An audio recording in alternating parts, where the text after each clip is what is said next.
In order to be prepared for every situation, year-round the men and women of the Washington Township Fire Department train on a variety of rescue techniques.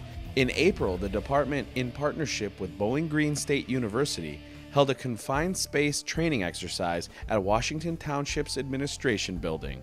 When we went through the international accreditation process, one of the things that we came to an agreement or an understanding about was the fact that we have a lot of resources here and highly trained individuals with the capability of helping other surrounding organizations as well as improving our own skill sets. There was a group of us here that were already contract instructors for Bowling Green, so we entered into an arrangement that was a partnership between Washington Township Fire Department and Bowling Green to create a regional training campus with a primary focus in technical rescue, as well as some basic fire applications or advanced search and rescue type courses. Confined space training teaches techniques that firefighters use for emergencies that arise on construction sites, car accidents, and even in partially collapsed or collapsed buildings. During the April training, firefighters from all over the state were on hand to test their skills at this very important rescue technique and were guided every step of the way by Washington Township Fire Department staff. Training essentially sets us up to be able to handle any kind of emergency that occurs underground or any kind of space that requires people to breathe with some kind of apparatus that makes it difficult for just a person to walk in and do it. We crawl through tunnels, sewage tunnels, things like that.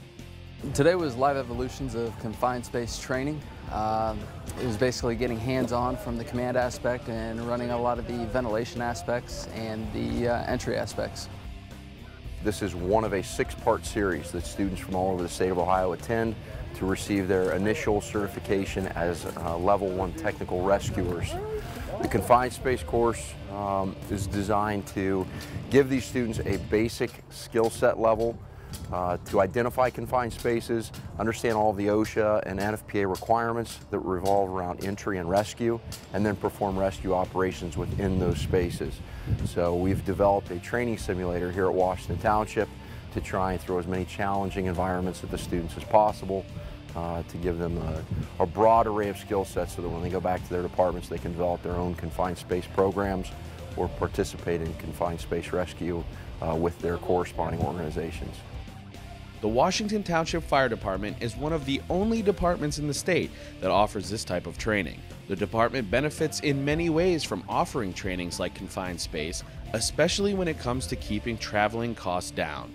But to many at the department, the best benefit is the fact that hosting the training sessions help to strengthen the region's emergency response services as a whole.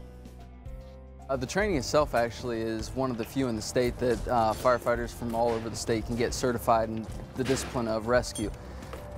Working at Marysville Fire Department, which is right up 33 here, a lot of the Washington Township firefighters are involved in this program, and they're usually one of our first mutual aid, and that nobody in Marysville has been trained in this is definitely advantageous so that we can better serve our own communities. There's a lot of intricacies to these disciplines that are a lot more difficult, a lot more time consuming than what people realize. It's not as easy as just going in and fighting a fire. Unfortunately, there's more thought process, there's a lot more risk involved, so it just takes a lot more time and education. The students come from all over the state, as far as Toledo and Cleveland, as far south as basically the border. This is extremely beneficial, not just for Washington Township and all the instructional team, but also for all the students that come through. It's kind of a learn environment on both sides.